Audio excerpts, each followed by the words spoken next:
Boa noite a todos. Boa noite, Júlio. Boa noite. Fala conosco de São Paulo, nosso mediador desta noite.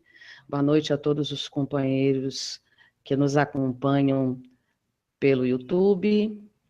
Nós iniciamos hoje o terceiro encontro de estudos da arte espírita, feito pela Abrarte, Associação Brasileira de Artistas Espíritas. Só agora, eu estou falando há uns 10 minutos, eu acho.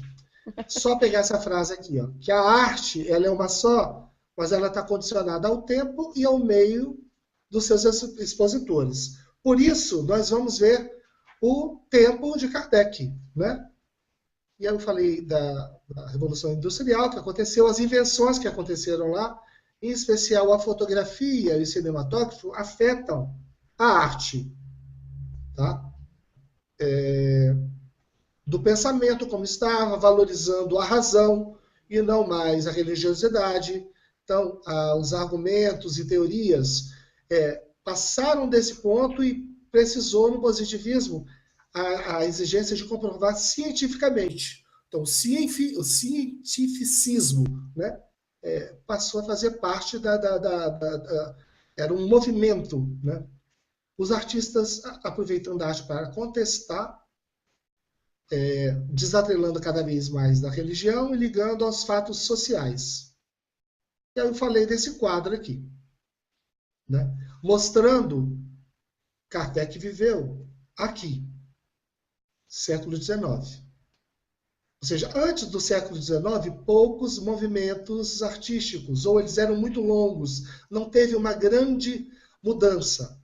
No século XIX, se a gente for olhar aqui, ó, aqui tem os quatro principais movimentos artísticos: neoclassicismo, romantismo, realismo e impressionismo. Kardec não chegou a conhecer o impressionismo, ele faleceu antes. Tá? Eu estou preocupado, vocês estão me ouvindo? Alguém Estamos ouvindo. Eu esperei um pouquinho justamente para confirmar. Agora está tudo bem, pode seguir. E o pessoal no YouTube está ouvindo também, né? Então vamos lá. Tá, sim. Então, o que seria esse movimento aqui, olha? O neoclassicismo. Então, uma retomada daquela cultura da Grécia, de Roma, dos ideais renascentistas. O Barroco e o Rococó trouxeram uma carga muito grande de emoção, de sentimento, e os artistas acharam que estava muito exagerado, passou do ponto. Então, quiseram um estilo sóbrio, moderado, com umas regras mais rígidas, para poder fazer a expressão da arte, né? Na pintura, dois pintores se destacam, que é o Jacques-Louis David e o Dominique Henry. Apesar de escrever Ingres, que eu sempre falei Ingres, porque eu nunca pensei, nunca tinha ouvido alguém falar, né? A pronúncia é Henry, alguma coisa assim. E literatura, Montesquieu, Voltaire, vamos ver na pintura aqui. Essa pintura aqui, ela é símbolo desse neoclassicismo aqui, o Juramento dos Horácios. Observe assim, tudo muito sóbrio mesmo, é moderado, é um equilíbrio muito grande, né? Tem até uma frieza, né? Não tem muitos excessos, não tem excessos, né? Tira-se os excessos. O Davi aqui, ó, mais duas pinturas do Jacques-Louis David. Esse daqui é a morte de Sócrates. Se a gente olhar aqui, tanto esse como aqui de baixo, que é o Rapto das Sabinas, né? As pessoas quase que estão como posando, elas são muito estáticas. Aqui, então, que é um movimento de uma guerra, parece bem menos do que uma fotografia, de tão estático que a foto está, né? É uma foto em que não tirou aquele instantâneo, né? Todo mundo posou, para aí, vou tirar uma foto, né? Então, mas a plasticidade, a beleza é incomensurável, né? Aqui está o Ancre, que ele se destacou, a carreira dele, ele teve fez muitos retratos, foi um excelente retratista. Por isso que eu falei que a fotografia vai influenciar aí a arte. Não tinha fotografia antes, a única forma de você ter a sua imagem era através de um pintor fazendo o seu retrato. e observe os traços. Eu tive a oportunidade de ir no museu que estava tendo uma exposição do André, né? Então, veja o Napoleão aqui, você sente a textura, né, do tecido, o volume, né? Esse daqui ele não é muito conhecido, mas a gente vê aqui os ideais do neoclassicismo aqui bem marcados, até chega a estar exagerado aqui, de tão sóbrio que está, né? Então, é belíssimo esse período, mas quando virou o século XIX, 1800, os artistas acharam que isso era pouco, eles não queriam essas regras tão rígidas, eles queriam se expressar livremente. A inspiração, o estilo deles tinha que correr na tela sem se preocupar tanto em segurar os sentimentos. Então, os sentimentos vieram transbordando, criando o romantismo, o movimento romântico, né? Então, a imaginação correndo solta veio, ao invés de cultuar a Grécia e Roma, cultuar o seu próprio país. O nacionalismo veio bem forte, né? O surgimento de cada nação, a natureza também. E aqui, esta pintura, ela simboliza o maior símbolo do romantismo, né? De Delacroix, Eugène Delacroix, né? É a liberdade guiando o povo, né? Então, a Revolução Francesa, a liberdade, então aquele retratou os estudantes, né? As classes sociais, né? As mortes, né? E você vê, você sente um movimento, você sente uma vibração aí que você não sentia nas pinturas do período neoclássico, né? Você já mexe mais com você. Não é simplesmente aquela beleza de contemplar, mas de dar até um sentimento de te tocar. A literatura, nós temos, teve muita produção literária nessa época do romantismo, né? Vitor Hugo é tido como o exemplo desse movimento. Aliás, porque teve o filho, né, Alexandre Dumas pai, ele escreveu O Conde de Monte Cristo e Os Três Mosqueteiros. Agora eu já não sei. O som está ok, já não sei mais. Estão me ouvindo, Denise? Estamos. Estamos ouvindo bem. Então, os heróis aqui, eles passam por situações que levam à angústia, depressão, sofrimento. É muito retratado as guerras, períodos trágicos, né? São temas constantes, né? Na música, Tchaikovsky, Chopin, né? E um outro que veio do neoclássico. O Beethoven começou no neoclássico e chegou no romantismo, né? Da ópera, o Bizet e Rossini, e Wagner também, são exemplos. Se a gente olhar as pinturas aqui, né, a maioria são conjuntos, né, e são temas fortes, né? O Delacroix aqui está colocando a Divina Comédia, está Dante e Virgílio no inferno aqui, olha, as pessoas sofrendo aqui, né? Esse é um destaque, é um detalhe de uma pintura do Delacroix que fala do massacre de uma cidade grega chamada Chios, né? Então, a expressão das pessoas, né? A derrota e a amargura, né?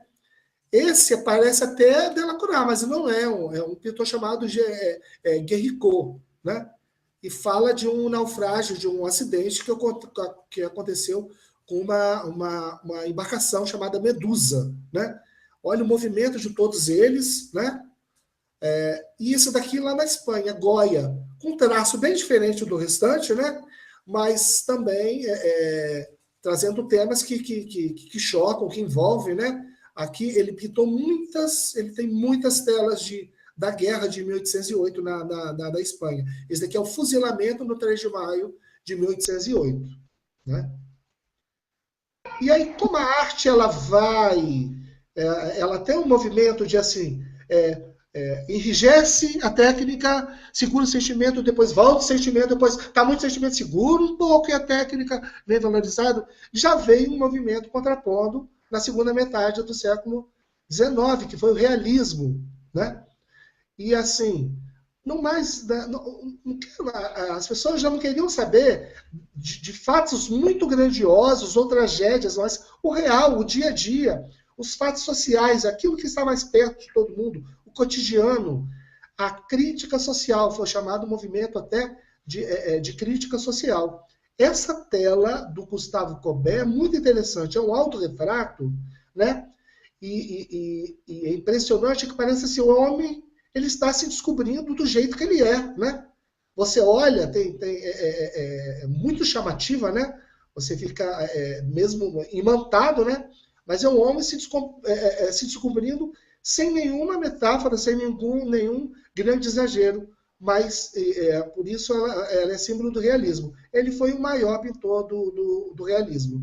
A gente teve também o Jules Breton, o Eduardo Manet. Na literatura, a gente teve o Émile Zola, o Eces de Queiroz, do Primo Basílio, o Alexandre Dumas Filho, que escreveu Dama das Camélias. Então, não era mais do Conde de Monte Cristo, era uma épica, né, daquela pessoa que é presa injustamente, depois volta para se vingar.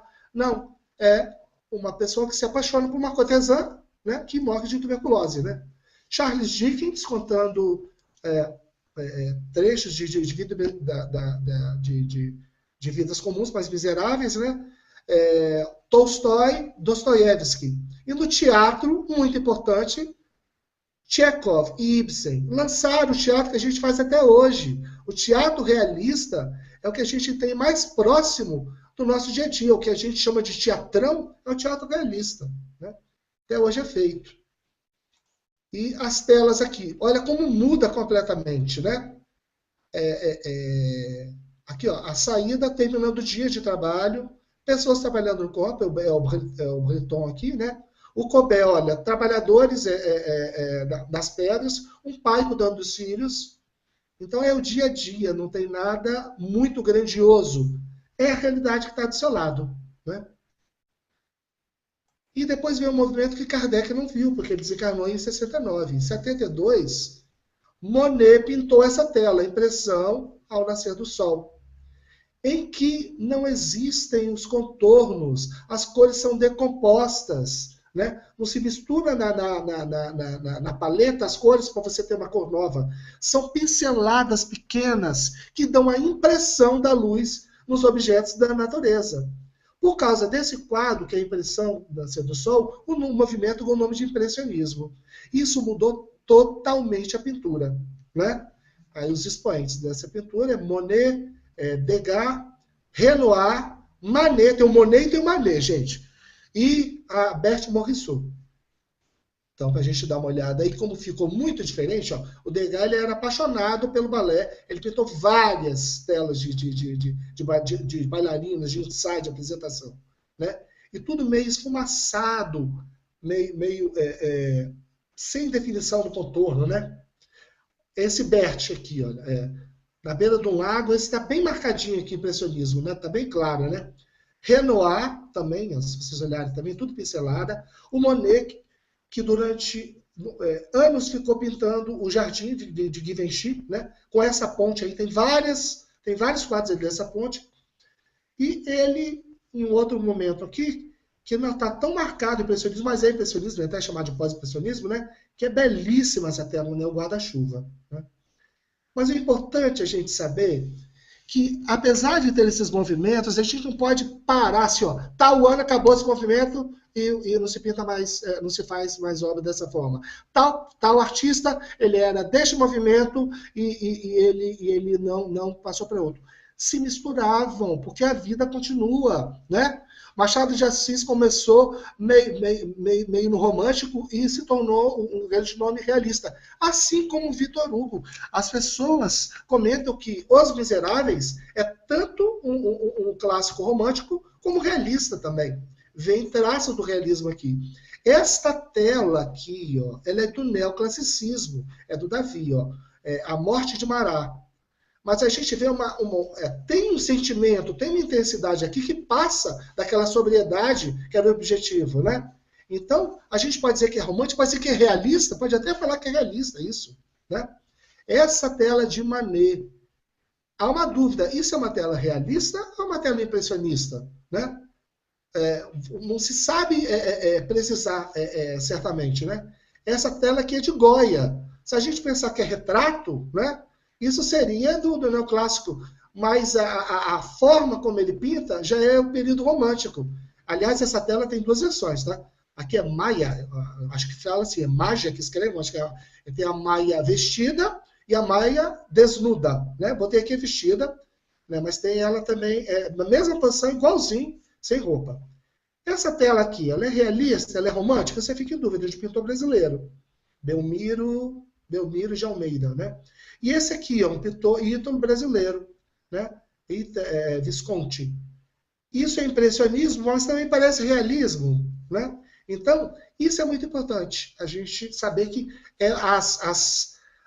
você é influenciado pelo que te rodeia, inclusive pelos novos movimentos artísticos que aparecem. Então, aqui a gente vai dar uma parada para a gente comentar alguma coisa, para depois a gente continuar.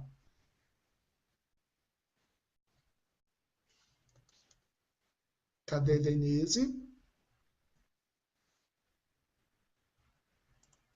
Estou aqui, estamos ouvindo você bem. Saiu lá a tela, voltou aqui a carinha das pessoas. Isso, voltou para você. Isso. Então, aí, se queria saber se alguém tem alguma pergunta, alguma colocação.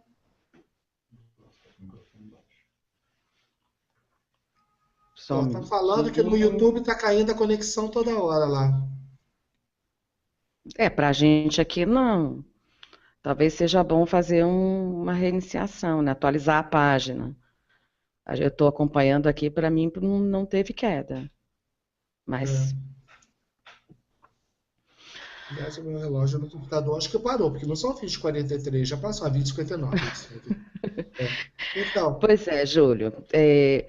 Você mostra para a gente um apanhado grande, né? Como você mesmo colocou no início lá, uma das primeiras imagens que você colocou para a gente, mostrava um movimento mais calmo, mais tranquilo, uma coisa mais comum, né? Sem grandes mudanças.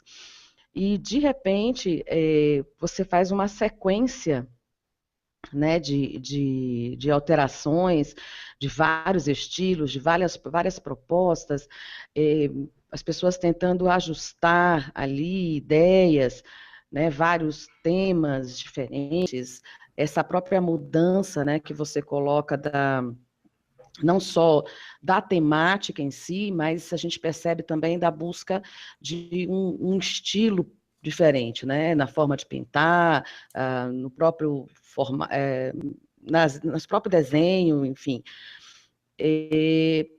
Como é que você percebe isso, essa alteração nesse momento, né? Que você está recortando um período específico, né? Que é o período da vivência de Kardec, né? Como é que você percebe essa mudança, né? Junto com essa questão do nascimento da própria doutrina, né? Assim, Kardec vivenciou boa parte disso, como você mesmo colocou, essa efervescência, né? Aí acho que é um toquinho a mais, eu acho que poderia ir, então, né? Como é que é essa toda? Por que a gente está falando sobre isso, né? Por que dar esse destaque todo e comentar com algum detalhe a mais desses períodos artísticos? Justamente para mostrar que o Espiritismo, quando surgiu, ele surgiu no centro cultural do mundo daquela época, né? E que as coisas estavam em movimento constante, né? Inclusive a arte, né? Então, o movimento estava no pensamento, estava na tecnologia, né? E a gente vai ver depois que vários artistas fizeram parte da Sociedade Parisiense de Estudos Espíritas, né? Essas pessoas é que pensavam o seu mundo, né? Eles refletiam também o pensamento das pessoas daquela época, né? Nós trabalhamos com arte, né? Nós não somos, a maioria de nós não é profissional, é amador, a gente tem a nossa profissão e exerce nos horários livres essa nossa paixão pela arte, né? E nós hoje também, nós somos influenciados pelo dia a dia e pelo que os artistas do nosso tempo também fazem, né? E se a gente pensar, no próprio século XIX, nós já vimos uma soma do que cada movimento artístico anterior produziu e pensou, ele já é somado para o próximo movimento. Né? Ou seja, não se é perdido nada e se recomeça do zero. Né? Nós sempre trazemos uma base para o que a gente está fazendo e a gente aumenta com o nosso desejo de conhecer, com o desejo de produzir. Os artistas dessa época, eles viveram um movimento que só foi superado com o século XX. Né? No século XX, os movimentos eles surgiam em paralelo, vários, né? Mas assim, não teve, antes do século XIX, não teve essa efervescência tão grande de tantas coisas surgirem com propostas, vamos dizer assim, distintas. Né? Então, eu acho sensacional o Espiritismo nascer na hora que a ciência estava sendo questionada, que o pensamento estava sendo questionado e que a arte também. Né? Os espíritos escolheram uma época sensacional para trazer o Espiritismo. E nós fazendo arte espírita, é interessante nós termos essa informação, né? E essa formação também, né? De termos o que veio antes de nós, né? Como que chegamos a pensar dessa forma? Por que a gente faz teatro desse jeito, né? O que influenciou, o que levou, né?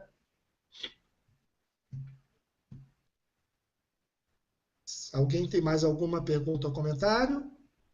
Senão a gente passa para a segunda parte.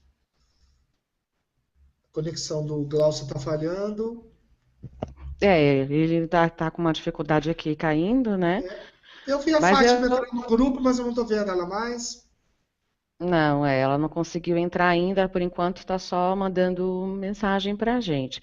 Eu acho, Júlio, que você preparou aí um material, né, bacana, acho que vale a pena a gente dar seguimento aí, mais alguma coisa, né, e aí depois a gente arremata. Eu estou acompanhando aqui o pessoal do YouTube também, né, que quiserem comentar alguma coisa, quiserem perguntar alguma coisa, acrescentar, a gente está acompanhando aqui os comentários.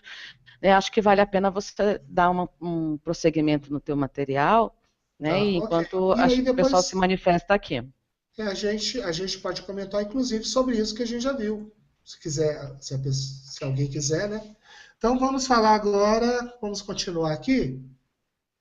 E vamos falar agora de Hippolyte e arte. Inicialmente Hippolyte, né? A esposa de Kardec, Amélie Gabrielle Boudet, ela era artista. Ela era poetisa, ela era artista plástica. Ela não tinha um destaque regional na sua produção, usava técnicas tradicionais, né? Mas ela era uma pessoa que se envolvia com a arte no dia a dia. Ela era professora de letras e belas artes.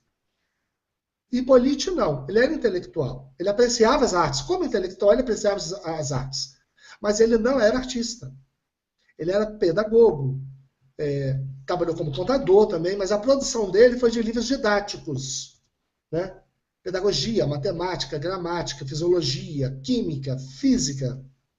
Mas, mesmo sem ser artista, o senhor Rivaio, ele escreveu uma peça de teatro. Muitos já sabem, né? Eu fiquei sabendo o ano passado. Né? Então vamos passar aqui, vamos ver a peça de teatro do Hippolyte Rivaio. Ele escreveu em parceria com Napoleão Gallois, né? O nome da peça é uma comédia musical, Uma Paixão de Salão, né? Em um ato, 13 cenas. Ela foi apresentada no Teatro de la Semaine Comique, né? Em 1845. Observem a data. 1845, praticamente 10 anos antes de Hippolyte Rivaio começar as suas pesquisas para o espiritismo, né? Esta peça, ela não é uma peça espírita. Foi escrita pelo Hippolyte Rivaio, por Kardec, mas ela só tem interesse histórico, tá? Ela é uma comédia. Olha a sinopse. O conquistador Felipe cai de amores por uma bela mulher em um quadro. Ou seja, ele vê o quadro de uma mulher e se apaixona. Ele acha que é uma senhorita e que o nome dela é Ginorá. No entanto, a pessoa retratada é uma senhora já. ela é elegante, mas ela está louca para sair da solteirice. E cai um conquistador na busca dela. Então, uma comédia, você vê aí, deve ser bem leve. Fútil, não vejo como botar alguma moral espírita ou alguma ótica espírita aí. Eu vejo até pessoas comentando de querer montar essa peça porque foi Kardec que escreveu. Qual o objetivo? Se for como peça espírita, gente, não é. Tá? Quais os espíritas artistas do século XIX? Né? A gente tem o Victor Hugo, né? Victor Hugo, né? O Victorien Sardou e Raymond Mauvoisin, Arthur Conan Doyle. Esses dois são poucos conhecidos, a gente vai falar mais deles, tá? O Victor Hugo, a gente já falou dele, escreveu Corcunda de Notre Dame, Os Miseráveis, né? O Conan Doyle é conhecido por ter criado o Sherlock Holmes, literatura policial, que é mais do que uma literatura realista, né? Ela é cientificista, eles dizem, porque ele usava, o Sherlock Holmes usava as pegadas para ver qual era a altura, né? Do assassino e etc. Né? Então é bem científico e é realista, naturalista. Né? Quem é Raymond Mauvoisin? Raymond Mauvoisin foi um pintor francês, tá? Ele nasceu em 1790, viveu até 1870. Ele, em 1842, ele veio para a América do Sul, onde ele ficou primeiramente no Chile durante muitos anos, em que ele fez retrato da aristocracia inteira. Ele era neoclassicista, né? Depois ele veio do Peru e finalmente Brasil. Ele passou pela Argentina também. Quando você pesquisa por ele no Google, vem muito site chileno. Ele é um importante nome na arte chilena. Ele fez muito retrato. Se vocês olharem aqui, vocês vão perceber essa figura aqui que é para mais conhecida como Kardec aos 25 anos. Não é. Esse é Mauvoisin. É um autorretrato de Mauvoisin. É só observar que os outros são autorretratos deles aqui. Então, é um erro que foi divulgado e a gente passa para frente, tá? E que alguns sites espíritas já alertaram que esse não é Kardec. Esse é Mauvoisin. Tá? Ele não pintou o retrato de Kardec. Algumas pinturas de Mauvoisin aqui. Ele é neoclassicista, então tem muito retrato aqui. Mas também tem um camponês. A gente pode dizer que isso aqui é realista? Não sei. Isso aqui parece uma pintura romântica. Mauvoisin também. O detalhe aqui, são os índios aqui atrás. Né? E isso daqui parece realista. Mas ele era basicamente pintor neoclassicista. Pintor mais estático. Ele pintou também, gente, Dom Pedro II, jovem. Esta é a pintura que é considerado o retrato mais fiel de Dom Pedro II. Quando ele voltou à França, ele voltou em 1858, quando estava sendo fundada a Sociedade Parisiense de Estudos Espíritas. Ele se juntou com esse grupo, se tornou espírita, acompanhou Kardec durante esse período todo até se encarnar. E ele é considerado o primeiro pintor espírita. Estamos falando agora de arte espírita. Mauvoisin pintou 8 obras com uma visão de espiritismo, considerado Kardec, ótica espírita. E para Kardec teve então uma ideia de abrir um museu espírita, juntando essas obras com mensagens mediúnicas relevantes, né? Infelizmente, essas obras foram perdidas na Guerra Franco-Prussiana, que destruiu Paris, né? Então, deve ter extraviado. Mas aqui ele tem uma lista do que ele pintou. Ele pintou um retrato alegórico, essas 8 obras, né? O retrato alegórico de Allan Kardec, aí já era Allan Kardec, não era mais Hippolyte.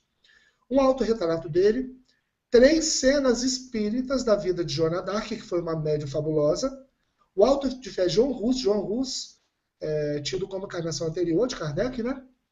As 3 revelações sobre uma ótica espírita e Jesus entre os apóstolos, né? Então, ele é o primeiro pintor espírita. E esse é o Victorien Sardou. Aqui está escrito de uma forma diferente. Ele escreve o nome dele assim, ou Sardou. Victorien Sardou. Esse foi um dramaturgo de grande sucesso na França. Teve um começo muito complicado, que ninguém queria ensinar a coisa dele, só dava errado, até que uma pessoa do teatro, uma atriz famosa, encenou uma peça dele, daí ele não parou mais.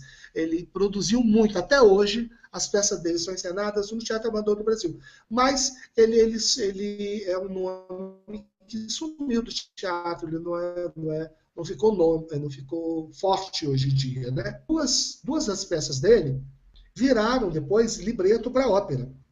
Tosca e Fedora, né? Ele escreveu muitas peças para Sarah Bernhardt, que era a atriz francesa mais importante daquela época e que é conhecida até hoje como uma das maiores atrizes que o teatro já teve, né? Então, Tosca, ele escreveu para ela. Fedora também, e várias outras. Tá?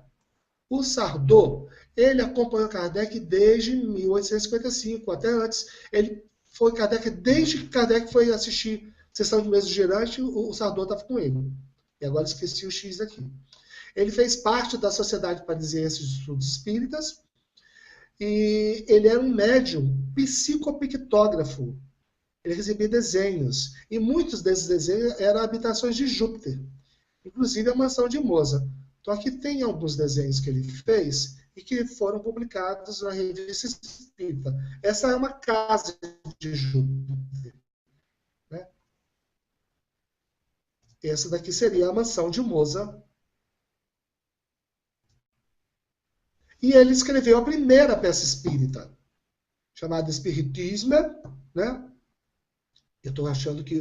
Vamos ver aqui. Ó. Não tinha o X. Aquele X lá estava errado. É Sardou sem o X. De Victorien Sardou. É uma peça em 3 atos. E estreou no Théâtre de la Renaissance, em Paris, com Sarah Bernhardt liderando o elenco. Né? No Brasil, ela foi publicada, recebeu o título de Amargo Despertar. Né? Mas vocês já tenham visto essa figura aqui, ó, dessa peça. Aqui é Sarah Bernhardt, na época que encenou. Não é exatamente uma foto da peça, mas mais ou menos da idade que ela estava quando encenou a peça aqui. Sarah Bernhardt, inclusive, é tida como uma das primeiras espíritas também, mas eu não encontrei confirmação para poder trazer mais, por isso que eu botei naquela lista lá. Tá? Na Revista Espírita, gente, que foi uma publicação que a Sociedade Parisiense de Estudos Espíritas fez mensalmente durante 12 anos, de janeiro de 58 a dezembro de 1869, né, tem várias mensagens espirituais de artistas. Tá? Então, no livro que a Abrat publicou, Círculos de Estudos, Arte e Espiritismo, né, do Edmundo, ele fez um trabalho de pesquisa, listou 64 mensagens escritas ou ditadas por artistas, ou falando de arte, que estão nas edições. Então, lá tem o artista, tem o nome da mensagem, tem a edição e tem alguma informação sobre o artista ou sobre a mensagem. Na sua grande maioria, essas mensagens eram de artistas desencarnados. Né? Mas lá tinha artistas conhecidos, desconhecidos, franceses ou não, desencarnados há muito tempo, há pouco tempo. Alguns nem se identificaram. Tá? Alguns deles estão aqui. Tá? Benvenuto Cellini é um artista da Renascença. Tá? Aí eu botei aqui por ordem de desencarnação. Tá? Então, ele desencarnou em 1571. Ele era escultor e ourives. Aliás, a maioria das esculturas dele eram feitas em ouro ou prata. Né? Eram joias. Né? O Fenelon, que era poeta e escritor, também se comunicou lá. O Fenelon, ele aparece também na codificação em outros Angélica, mensagem do Fenelon, né? Do Livro dos Espíritos. Né? O Mozart também tem mensagem lá. Né? Ele desencarnou no final do século XVIII, 1791. Esses aqui desencarnaram no século XIX. Chopin desencarnou em 1849, pouco antes do ser lançado o Livro dos Espíritos, né? E deu mensagem na Revista Espírita.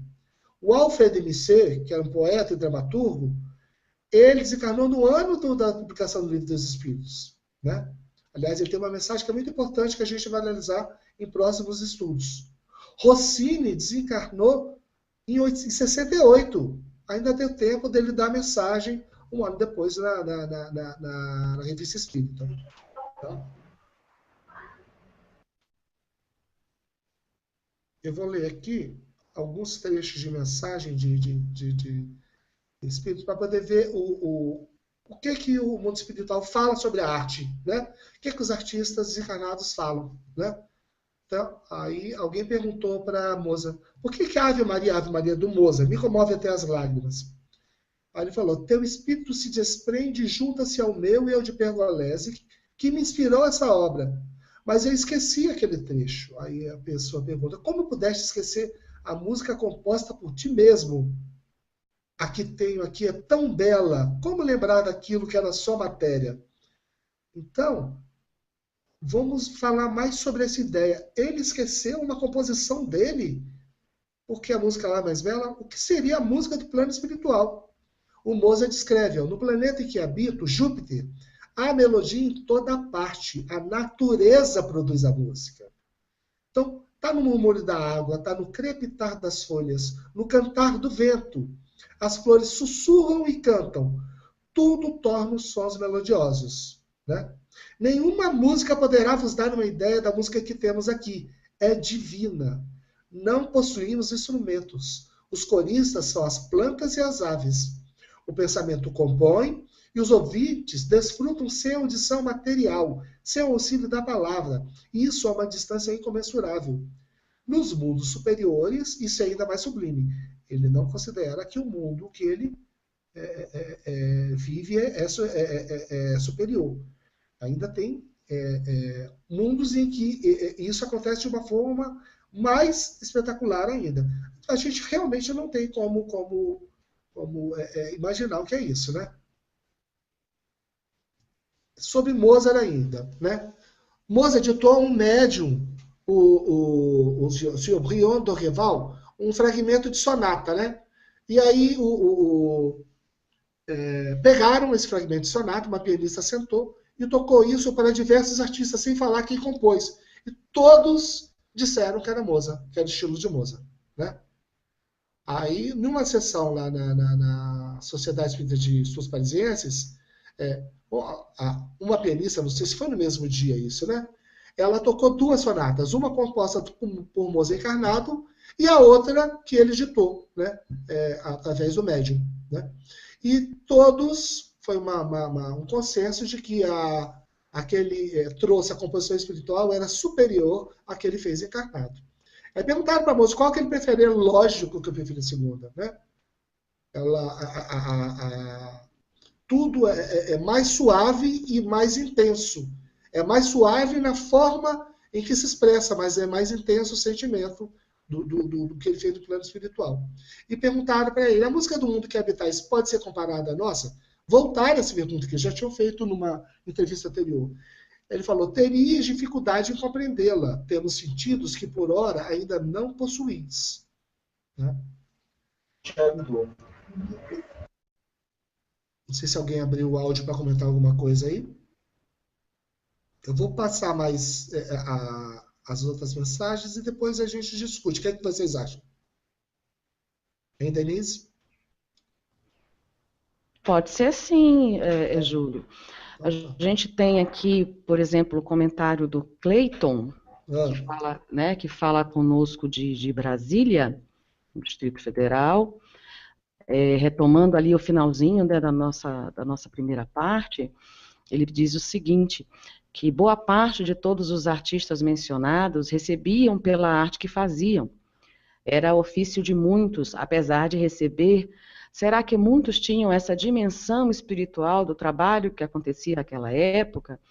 Né, assim, essa variedade de artistas que você apresentou, de estilos que apresentou, né, a gente percebe que havia, sim, uma riqueza de movimento, né, havia uma efervescência artística. Mas será que essa noção de espiritualidade já estava presente?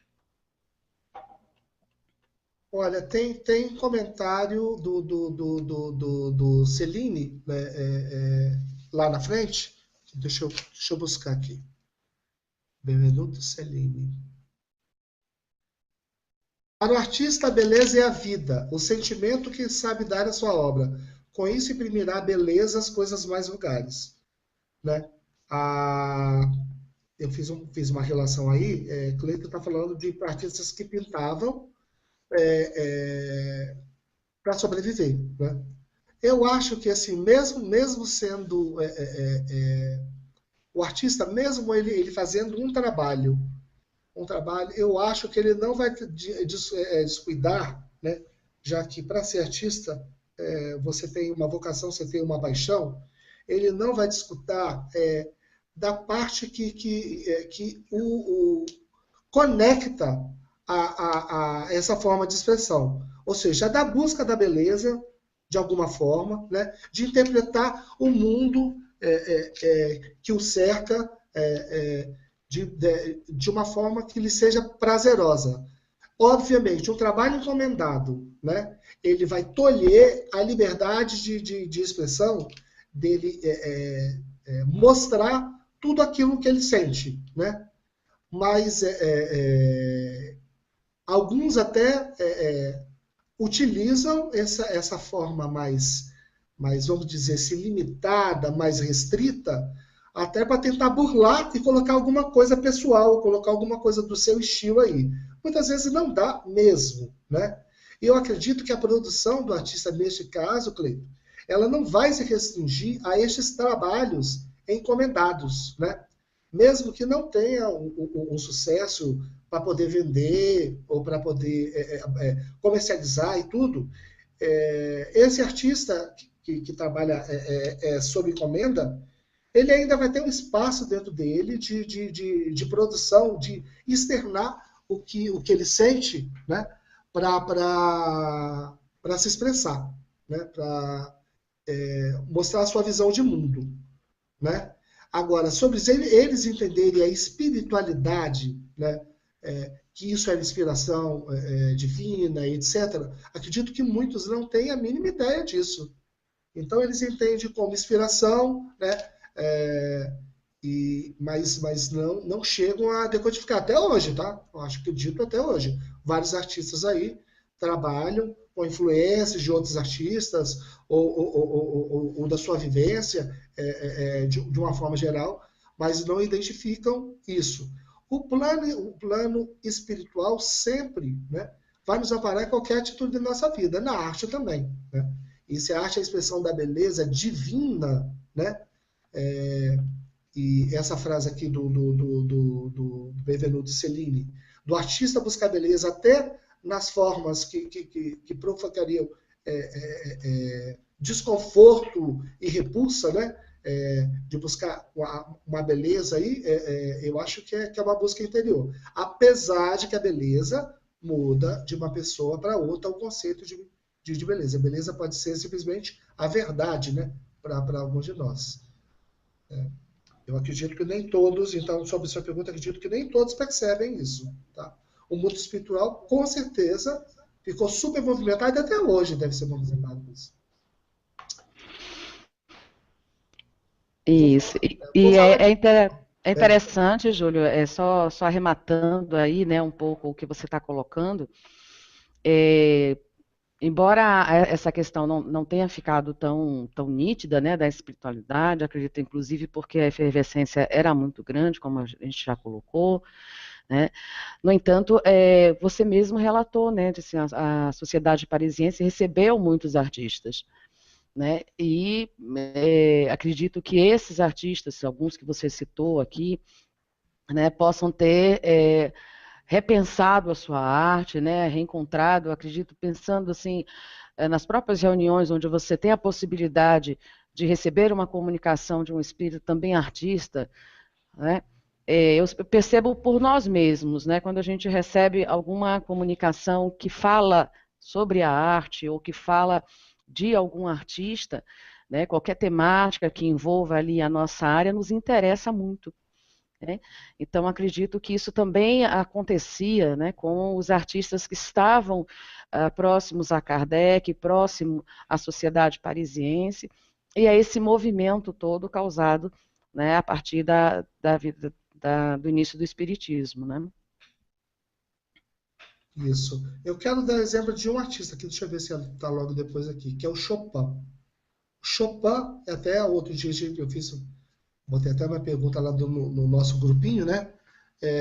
Qual a encarnação anterior de Chopin, né? Chopin ele foi artista em 3 encarnações. A encarnação anterior de Chopin foi o pintor Rafael Sanzio, dentro da Renascença. E foi o poeta Ovídio.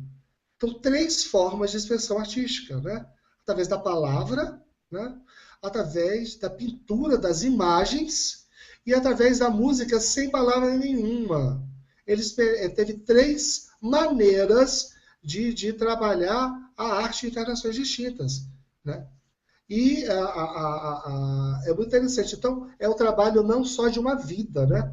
Então, muitos de nós, sabe-se lá, podemos ter sido artistas no início do século, ou no século anterior, ou em outro. Pode ser que não tivemos êxito em usar a nossa arte de maneira completa, né? A Ivone Pereira escreveu muitos livros sobre suicídio e falava que a tarefa dela sobre suicídio era muito grande, porque ela foi suicida em encarnações seguidamente. Uma médium que a gente tinha na nossa casa, ela falava que o trabalho de médium naquela encarnação já era a 8ª ou 7ª encarnação que ela via como médium, em todas ela falhou. Porque ela virava feiticeira, cartomante e vendia, né? Então, muitas vezes a gente vem com o mesmo tipo de envolvimento com algum assunto, né? Para ver se a gente, porque a gente tem mais facilidade ou tem mais identidade, e vice-versa, né? E muitos deles podem não ter percebido, né? Tomara que no passado daquela existência, ou dessa agora, né, possam perceber a função da arte. O interessante de Chopin, que Chopin ele foi introduzido na entrevista pelo Mozart. E o Mozart falou, olha, ele é mais sombrio, ele é mais triste do que eu, tá? E aí, quando ele começou a comunicação, uma pessoa meio depressiva, sabe? E ele disse que ele é um espírito errante, ele não estava no mesmo mundo que estava o Mozart. Ele não sabia, ele não podia nem precisar o mundo que ele estava, porque nós não conhecíamos, né? Mas que ele era um espírito errante. Mesmo assim, no mundo dele, ele descreveu como era a arte. Sob nossas ordens, temos legiões de executantes que tocam nossas composições com 1000 vezes mais artes do que qualquer um dos vossos. São músicos completos. O instrumento que se servem é, por assim dizer, a própria garganta. São auxiliados por alguns instrumentos, espécies de órgãos, de uma precisão, de uma melodia que parece ainda não podeis compreender. Então, tem muito material dentro da revista Espírita nos estimular no trabalho com a arte, tá? Este fato aqui é muito interessante. O André, um espírito se identificou como Davi, eu não sei se era o Jacques Louis David, que foi o professor de André, né, da escola neoclassicista, mas ele elogiou detalhadamente a última obra de André, que chamava Menino Jesus e dos Doutores. Nenhum dos artistas da sociedade parisiense conhecia. E aí perguntaram a outros, ninguém tinha ouvido falar dessa obra. Duvidaram, será que essa comunicação é uma mistificação? Ou um espírito brincalhão? Foram procurar André, porque ele estava encarnado ainda. Ele desencarnou em 1870. Não era espírita, tá? E ele tinha acabado de pintar a obra, estava no ateliê dele. Havia poucas semanas, ele tinha acabado de pintar. E a descrição era exata da obra que estava lá, né? É interessante, achei bem interessante o mundo espiritual comprovando, né, a sua presença, né, porque nem o médium, nem ninguém, né, tinha ouvido falar, e veio um artista e escreveu. E ele analisou. Depois disso, o espírito chamado Lamennais, que era um espírito de um artista que sempre se comunicava na revista espírita, analisou também a obra de André e disse que foi muito feliz a análise do Davi. Achei bem interessante esse caso. Tem comunicações na revista espírita, gente, que a gente não sabe. Tem uma poesia lá, que eu até separei para eu levar no sarau lá, imensa, umas 7 páginas. Aquelas poesias tipo Castro Alves, de romântica, bem grandiloquente, né? O médium não sabia se era dele ou se era inspirado, ele não tinha ideia, ele não sabia que espírito tinha se comunicado, se ele mesmo, de toda forma, era uma poesia espírita, falava de espiritismo, né? Está lá na revista espírita e o Kardec fez esse comentário. Né? Muitas vezes a gente não vai saber também, né, gente? O que eu estou fazendo aqui? Isso foi eu que criei? Eu estou só servindo de intermediário aqui, sendo médium? Né? Eu estou acabando as transparências para a gente abrir debate, tá? Perguntaram ao Benvenuto Cellini, aquele artista da Renascença, Orives, né? Quais as vossas ocupações no mundo que habitais? Trabalhamos as artes. Eu sou artista. Ou seja, ele continua artista onde ele está. Na Terra aprendi minha beleza como reprodução. Hoje eu ocupo dela como invenção. E aquela frase que eu já tinha falado aqui, para poder linkar com a pergunta do Pleito, né? A beleza é a vida para o artista, né? Então, mesmo as coisas mais vulgares, se você for buscar na arte pura, né, ele pode imprimir beleza. Né? Isso, acho que o próximo slide já é a finalização aqui, mensagem final. Vamos agora conversar.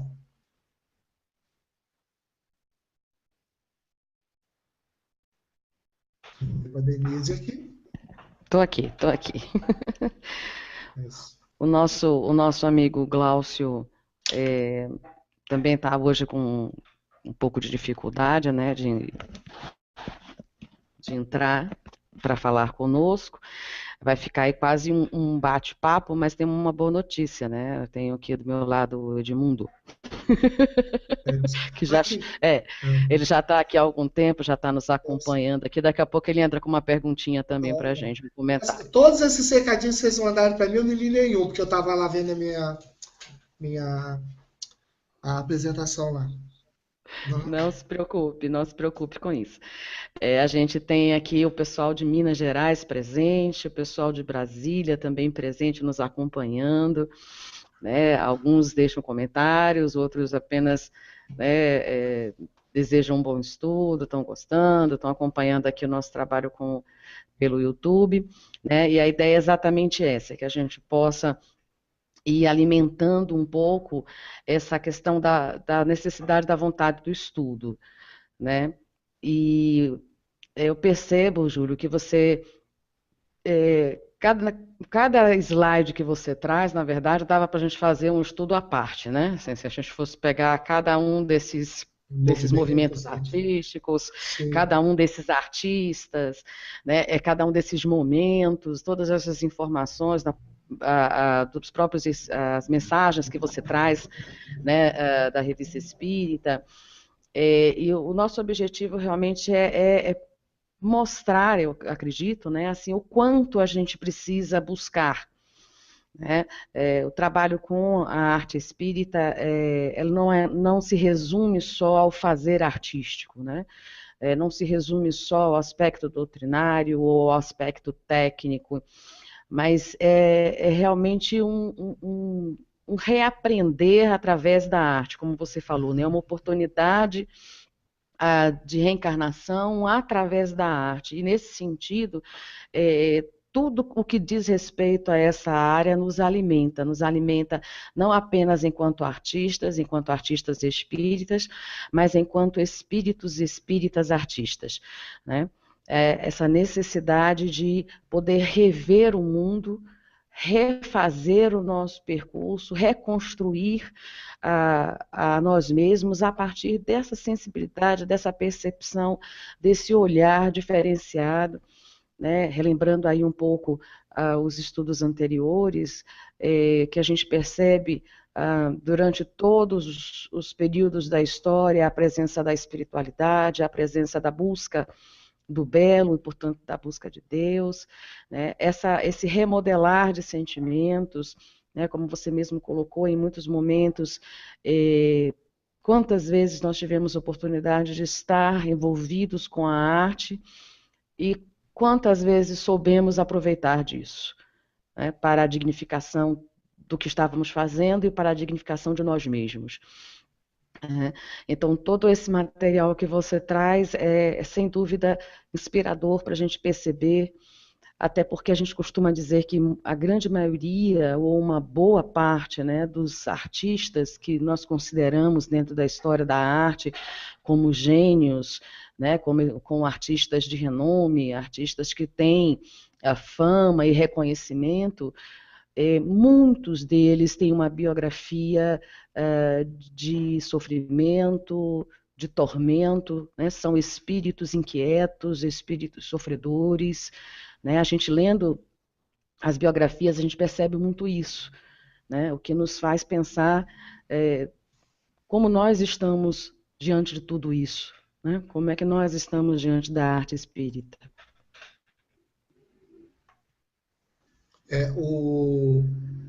Um comentário aí sobre o que você falou, né?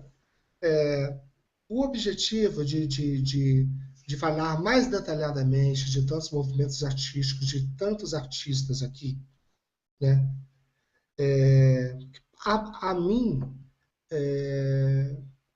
me dá um incentivo muito grande de quando eu vejo alguém comentando sobre arte, que é uma coisa que eu mexo, né? E sobre coisas que eu já estudei ou que eu ainda não estudei. Isso me dá vontade de aprender mais, né? Ou de rever aquilo que eu vi há muito tempo, né? Uma comunicação de um espírito dentro da revista espírita, eu agora estou em dúvida se é Chopin, que eu li vários depoimentos lá. Em determinado momento, alguém pergunta assim: você pode tocar piano para nós agora?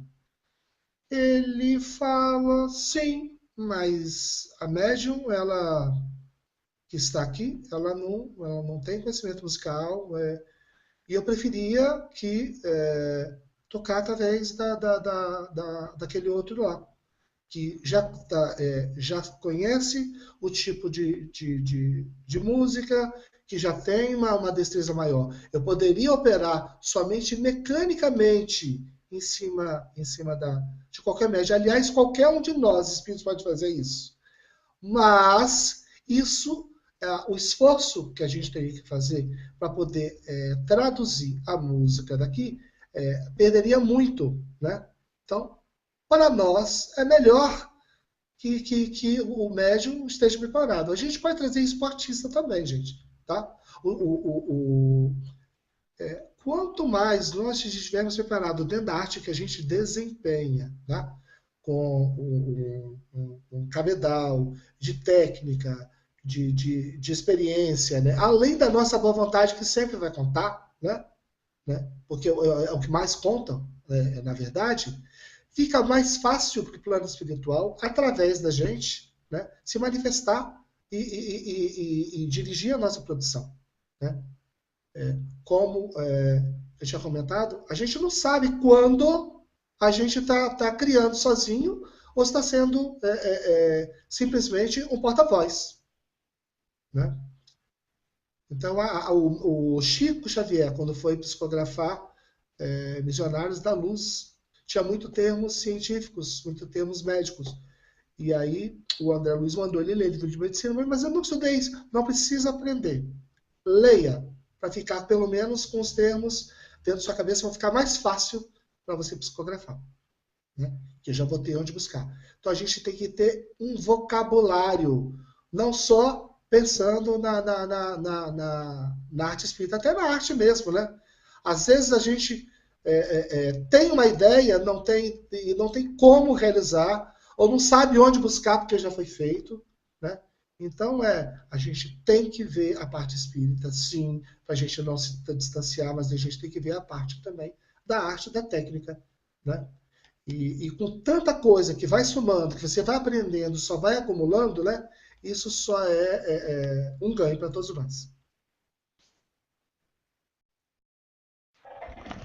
Oi, Júlio. Tudo bom? Certinho, Júlio? Você está aí há muito tempo? Peguei bastante da conversa aqui. Fiquei falando um tempão no escuro, Edmundo. Ninguém me ouvindo. Fiquei uns 10 ou 15 minutos.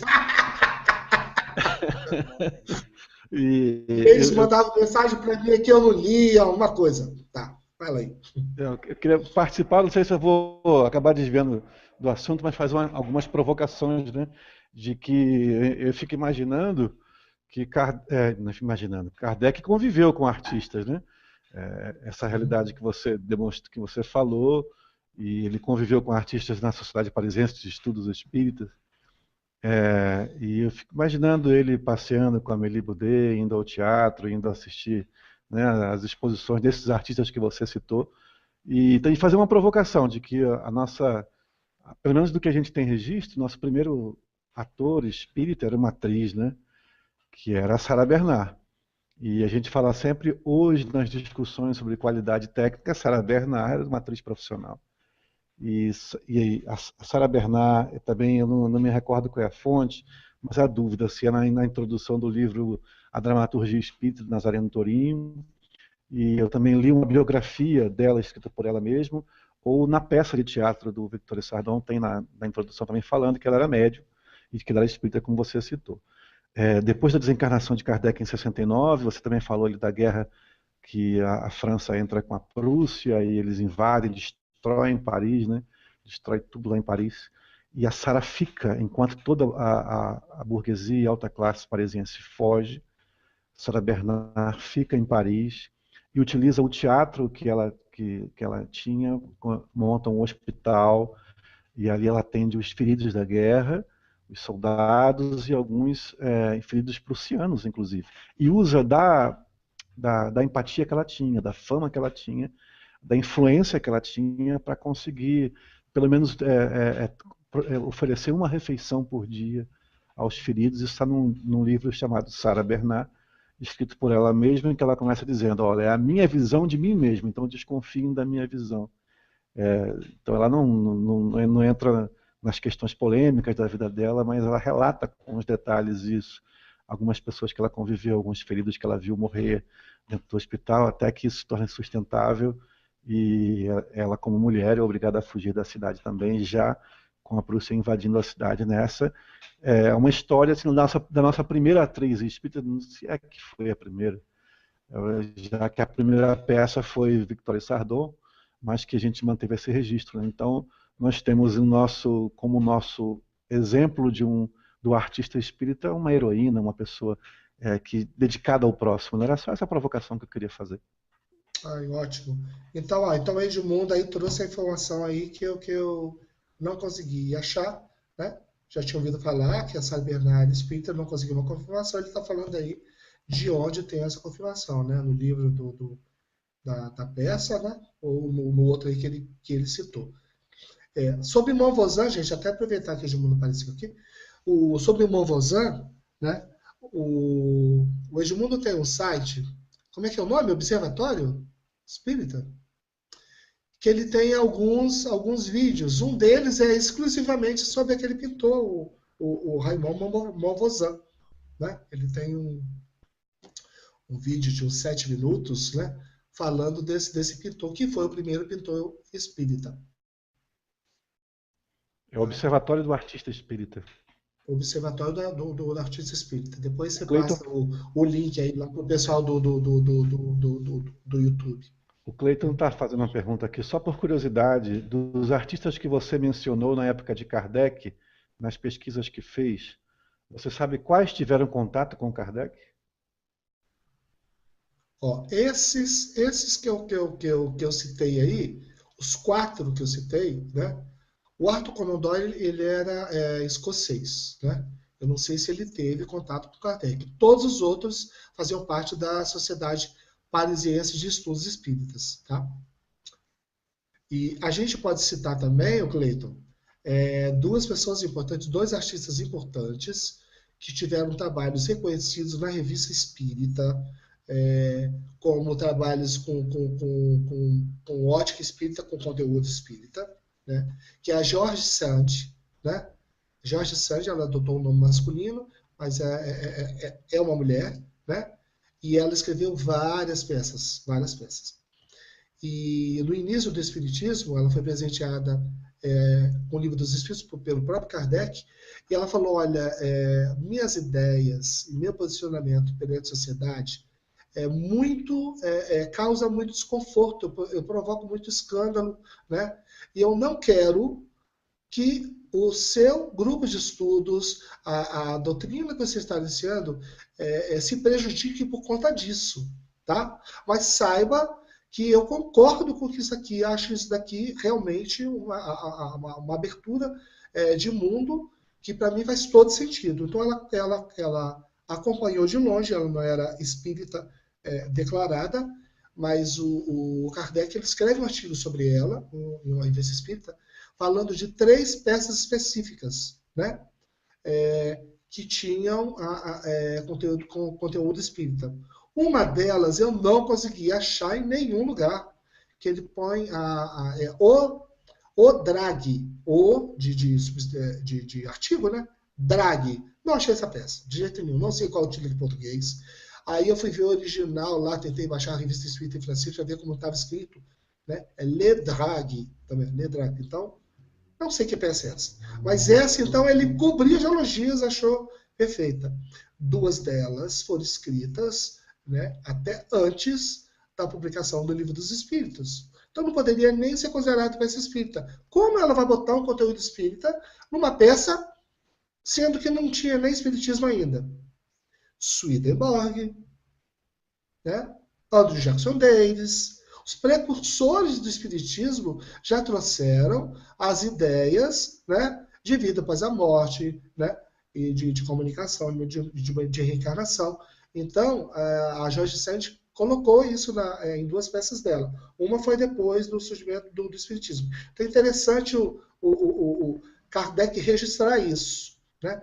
No próximo encontro, a gente pode até discutir, isso é uma peça espírita ou não, já que a artista não é espírita, ou ela é espírita. Né? E um outro, esse com certeza não tem ideia se é espírita ou não, né? Que é o Théophile Gautier. Né? Ele escreveu uma peça e o Kardec escreve, olha, eu não conheço ele pessoalmente, eu não sei o que ele pensa acerca do espiritismo. Mas o conteúdo dessa peça é espírita. Inclusive, o nome da peça leva a palavra espiritismo no meio. Né? E aí ele abaliza a peça, ele indica, ele elogia. Né? E eu não sei se esse artista ele era espírita ou se simplesmente ele aproveitou que era um assunto que estava muito em moda e colocou dentro da peça dele. Ainda nessa pergunta do Cleiton, né, sobre os artistas que conhecia, Kardec tem uma fase, antes de conhecer os estudos com a senhora Planejamazon, das mesas girantes, uma fase financeira bem ruim, o colégio dele é fechado, e ele passa a trabalhar como guarda-livros, que hoje é a profissão semelhante, né, que é a do contador. E ele trabalhava em 2 teatros. Nos livros que é do Zeus Van Tuyl, editado pela FEB, que tem o título Allan Kardec, são 3 volumes, se não me engano, ele descreve as pesquisas que ele descobriu de quais eram esses teatros, que ele trabalhava como contador, e isso é usado contra ele lá na frente, né, quando ele começa a falar de espiritismo, que uma pessoa diz, esse Kardec não é uma pessoa séria, porque ele é envolvido com essa gente de teatro. Ou seja, o teatro já tinha má fama já desde aquela época, viu, Júlio? Nossa Senhora! Olha, então, e isso também serviu para Kardec conhecer muitos artistas. Esse fato dele ter trabalhado para 2 teatros, né?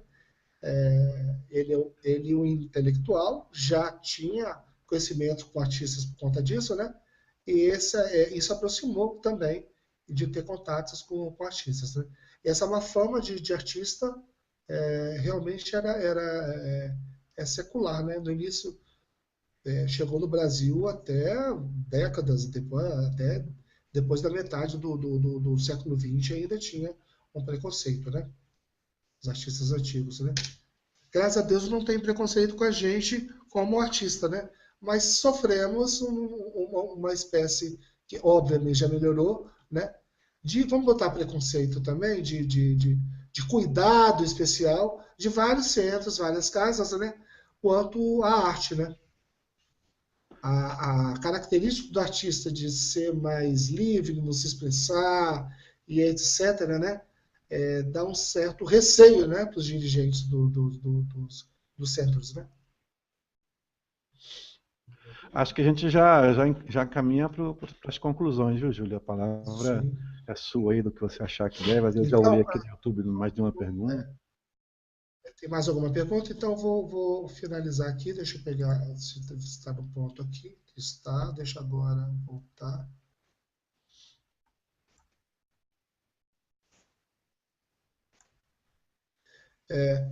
Tem um artista que tem muitas mensagens, é o artista que tem mais mensagens da Revista Espírita, que chama Lamennais, né? Ele era um sacerdote francês.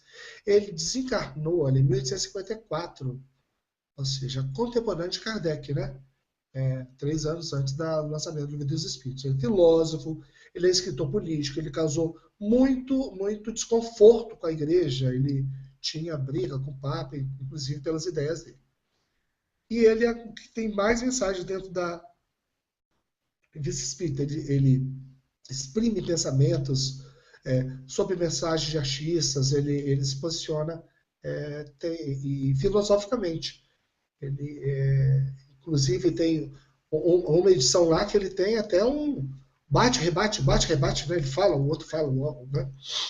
Então ele botou alguns pensamentos e um especial eu queria destacar. Eu achei muito interessante isso aqui. A música vai do coração ao espírito. A pintura do pensamento ao coração.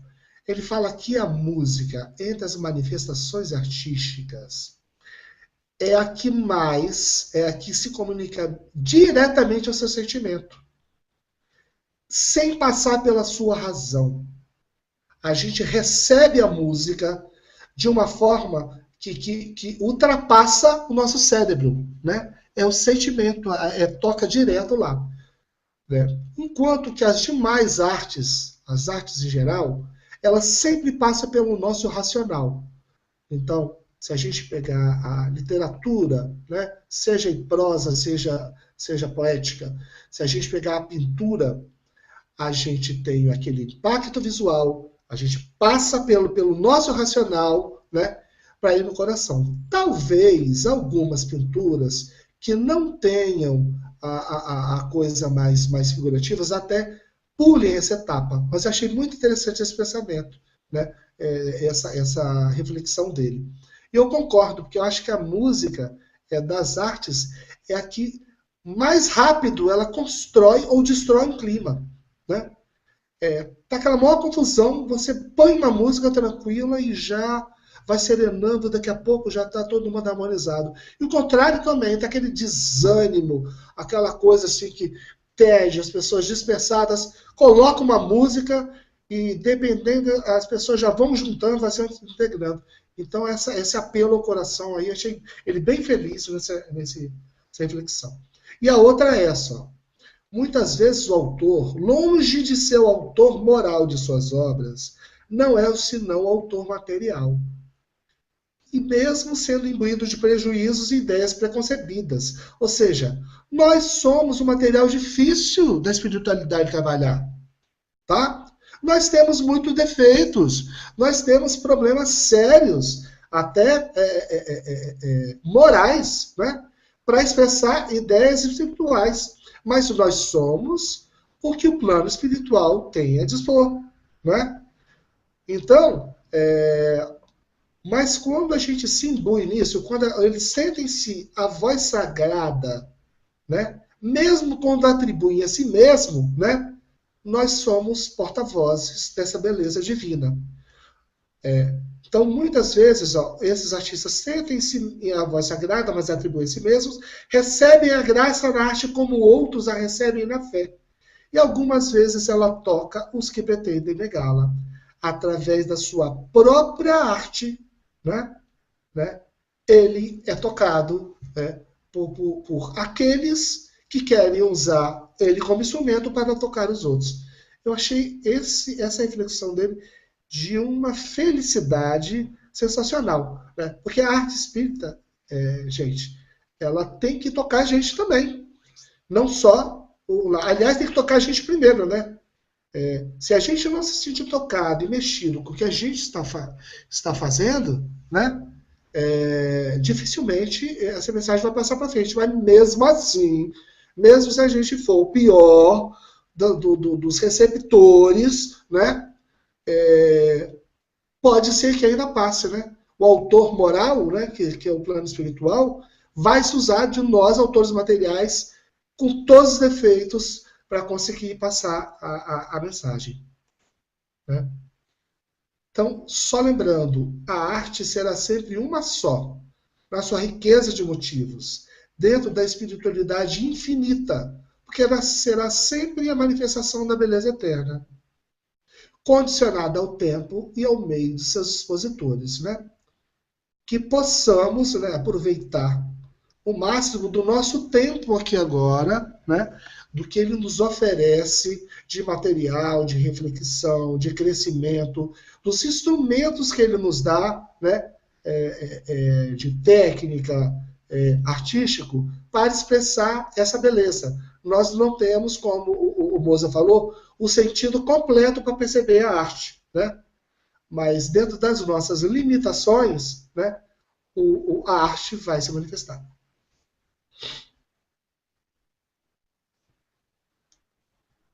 Entrego a palavra aí de novo. Vamos concluir, então, se me permitirem, eu vou fazer a prece final. Eu estava só vendo aqui se tinha algum comentário que eu não tinha percebido aqui no YouTube. Opa, tem aqui, ó. A Daniela Tomidandel, que está presente conosco desde o primeiro dia de estudos, e diz que, Júlio, gostei das suas colocações a respeito de que precisamos estudar, conhecer. Um texto só ganha vida através de detalhes, e os detalhes são frutos da compreensão. Acredito que essa compreensão nada mais é que muito estudo da doutrina sobre arte.